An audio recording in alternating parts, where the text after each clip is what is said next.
Hey yo, good day everyone. Ako po si Skyrep. You are watching Panot Cannot Ride. Papalitan ko na yung pangalan ng channel. Ang gagawin ko na Panot Cannot Ride kasi meron tayong viewer na nagsuggest na gawin ko na lang daw Panot Cannot Ride yung pangalan ng channel since ako ay Panot. At tayo naman ay nagbibigay tayo ng pagpapahalaga sa ating mga viewers. Kaya mamaya din papalitan ko ang pangalan ng channel na to. Magiging Panot Cannot Ride na. Okay, let's take a look at this one. Ayan. Katatapos ko lang mag-ride. So, kulang-kulang 150 kilometers na ride. At ito ang nakuha nating fourth travel. Kita nyo naman, napakaganda. Ano pa itong mga nandito? Ito yung zip tie na nakabalot sa right foot or right leg. Okay. Tapos itong black na to, yan yung bottom out. Okay? Ibig sabihin kapag itong dust seal na to ay umabot dun sa black marker na yan, nag-bottom out na yung forks. Hindi natin gusto yon. Okay? Ito namang green, okay. Itong green na to, ito ay 15 millimeters ang layo niya dun sa dun sa bottom out marker.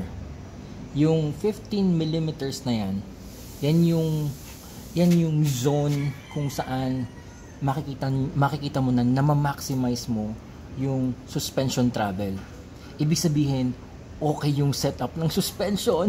Kaya masaya ako nung nakita ko kanina, kaya ginuhitan ko kaagad.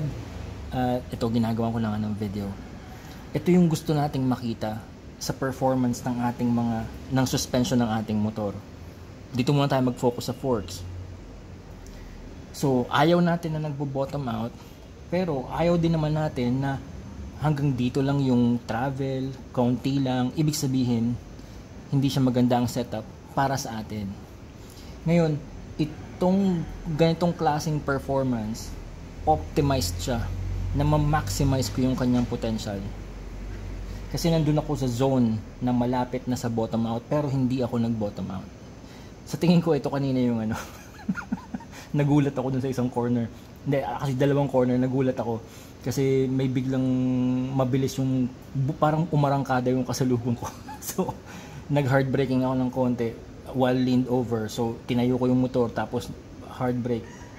Kaya siguro But anyway, so this means na ma-maximize ko yung potential ng forks. Okay, ano ba ang ibig sabihin kapag halimbawang ito, huwag kayong mag-alala, yung mga maseselan dyan, baka nagpapakamatay na, ay ginuhitan yung forks, sinulatan yung motor. Yung mga maarte. Ayan, nabura, okay. Whiteboard marker lang yan. Okay, ano bang problema kung nandito lang yung travel? Let's say nag-ride ka ng 150 kilometers, tapos ito lang yung tinravel ng suspension mo. Ibig sabihin, very stiff yung spring rate at saka malamang pati damping rate. Okay, pero malamang ito ay spring rate. Talagang sobrang, ang layo naman. Ang liit lang naman. Ano to, nilabas mo lang ng garahe? Ayan, di ba? Kung nandito naman siya sa gitna, pwedeng nag-city riding ka lang. Pwedeng nag-street, nag-chill ride ka lang sa EDSA, pwedeng mga konting-konting pasingit-singit lang kung saan-saan, hindi ka talaga nag-heavy braking. This is actually just fine. Kung tutuusin natin, lalagyan ko ulit ng marker ha para may reference tayo. Ito yung na-optimize natin. Pero 20, 30, 40, siguro dito. And dito saka dito. Yan. Okay. Nilagyan ko ng madaming marker. Now, kung halimbawang short ride lang at saka dyan lang, magkakape ka lang somewhere at nandito yung suspension travel mo, ito lang yung maximum na travel ng suspension mo, nandito lang sa region na to, okay lang. Kasi banayad ka lang naman eh.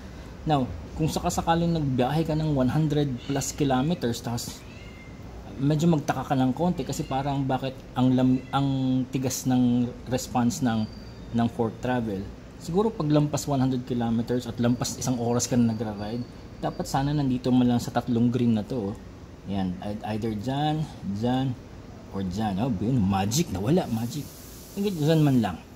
Yan, yung ganyan, chill ride na yan. Ngayon, again, hindi ko na ipapaliwanag kasi kung sasagad dyan, ilagay natin, kung nandito na ako, ibig sabihin, nag-bottom out na yung forks. That's bad. That's really bad. Pwedeng masira yung dust seal, and the thing is, kapag nag-bottom out ang forks, nako-compromise ang grip. Pwedeng mawalan ka ng grip. Pag nawalan ka ng grip, magwa-wash out yung front, that's a low side.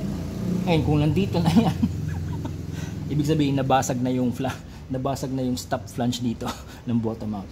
But anyway, yeah. Yun ang kahalagahan ng meron akong zip tie sa forks. Kasi nakikita ko kung na-maximize ko ba yung potential ng forks. But let me tell you something. Let me tell you something, okay? Hindi ako natutuwa.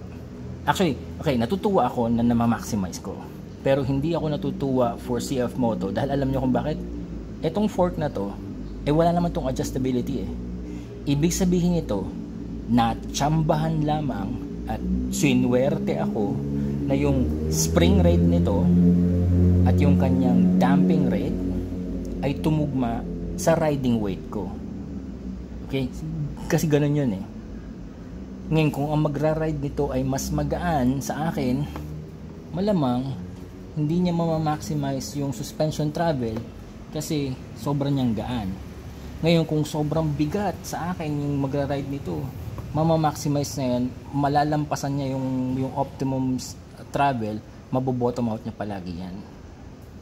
So, natsambahan ng CF Moto na yung kanilang non-adjustable forks ay tumugma sa riding weight ko. Paano yung iba? Paano yung mas magaan sa akin at paano yung sobrang bigat sa akin? Ayun. It's the same thing with the shock. Tingnan natin.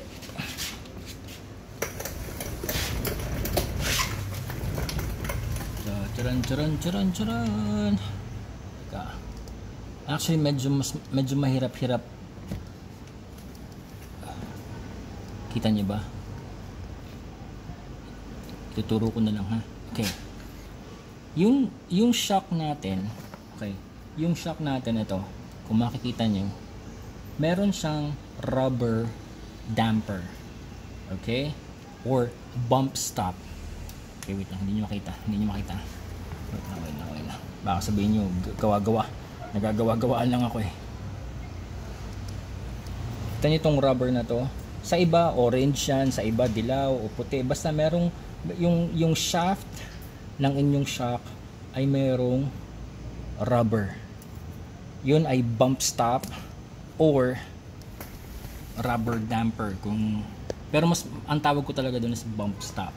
Kaya siya tinawag na bump stop kasi pag nasagad yung shock travel, tatama itong base plate ng shock dun sa bump stop.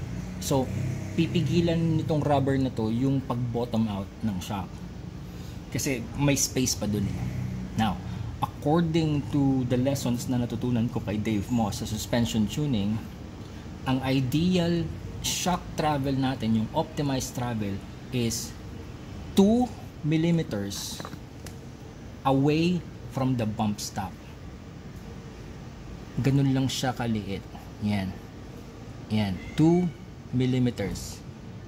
Ngayon, yung zip tie natin, okay, yung zip tie na nilagay ko dito sa shock, yan ang lapad niyan is 2 millimeters. So, sa nakikita ko ngayon, yung zip tie natin ay ka-level na nung bump stop. Ibig sabihin, kung yung lapad ng zip tie is 2 millimeters, ibig sabihin itong base plate ng shock ay umabot ng 2 millimeters to the bump stop. Ibig sabihin na optimize ko yung travel ng shock. Oh my God, ang sarap ng pakiramdam na merong gumagana ng maayos at meron akong nagawang maayos na itono ko yung suspension ko para sa akin. This one has adjustability. Meron siyang preload, okay, para ibabagay mo yung overall spring rate para sa timbang ng sasakay o yung load sa motor. So kung mas magaan ka, babawasan mo yung preload, ibig sabihin yung spring hahaba. Yan. Ngayon kung mas mabigat ka at nabo-bottom out mo yung shock travel, kailangan mong dagdagan tong preload, ibig sabihin itong spring na to ay iikli. So yan. Okay, sorry. Muntik na naman ako mabasagan ng cellphone kaka-vlog. Anak ng tipaklo. Wala kasi. Yan. Now, itong spring natin or yung ating shock. Okay, yung shock spring natin. Wait lang. Hoy. Makisama ka naman, cameraman. Okay, yan. So ito, mini-measure ko to from base to base. Alam ko yan na nasa 153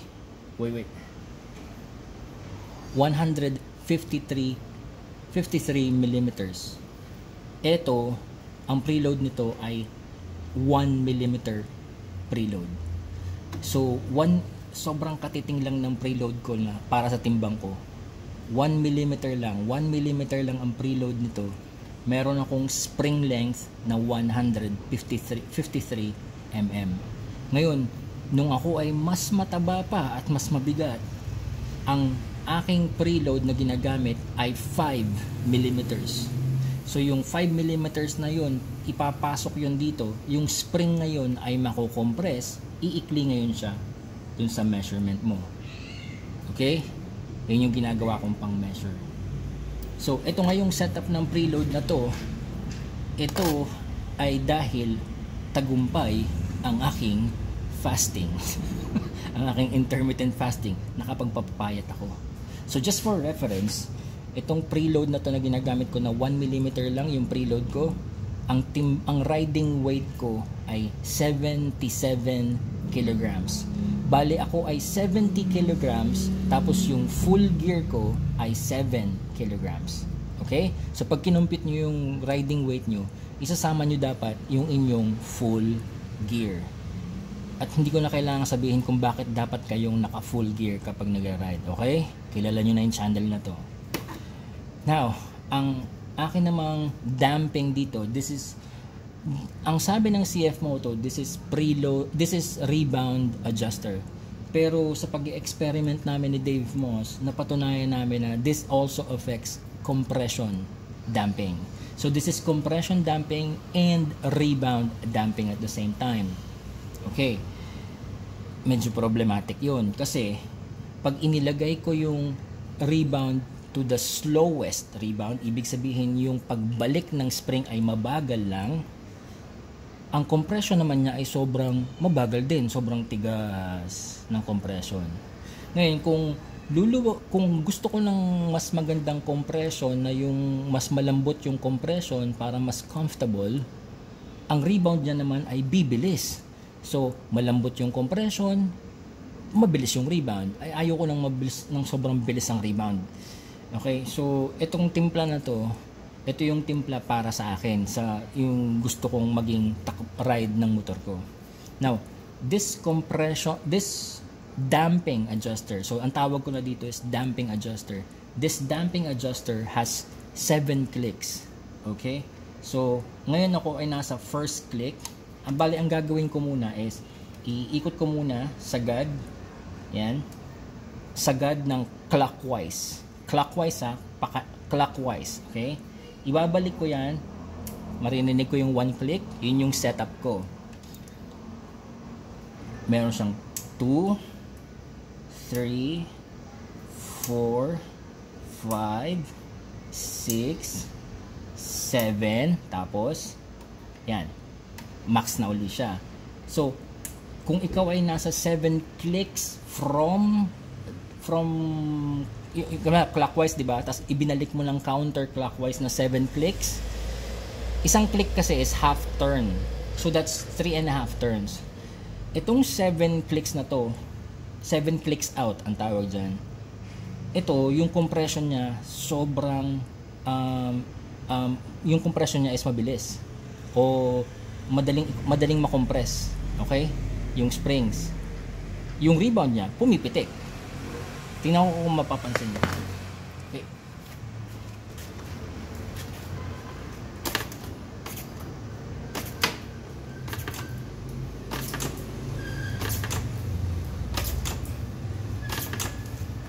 Okay.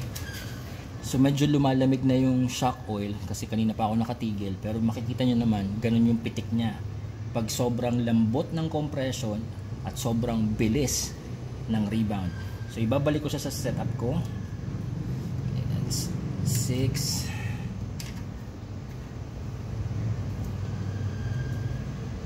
5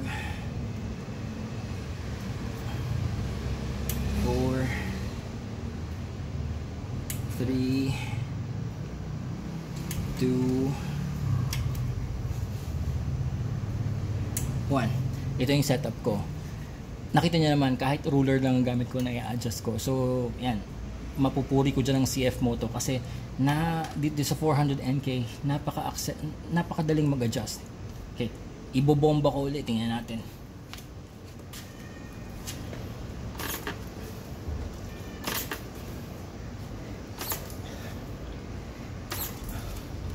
Okay.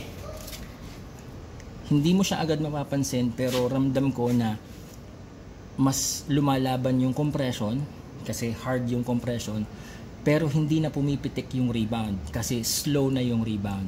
Ito yung gusto kong setup. So, yan ang kagandahan na merong adjustability ang suspension.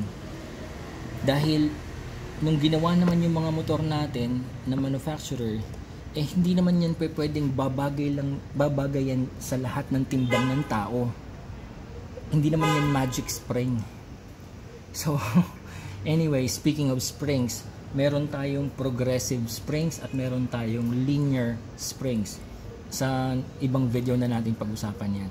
Pero right now, katulad ng ipinakita ko sa inyo, ako ay natutuwa dahil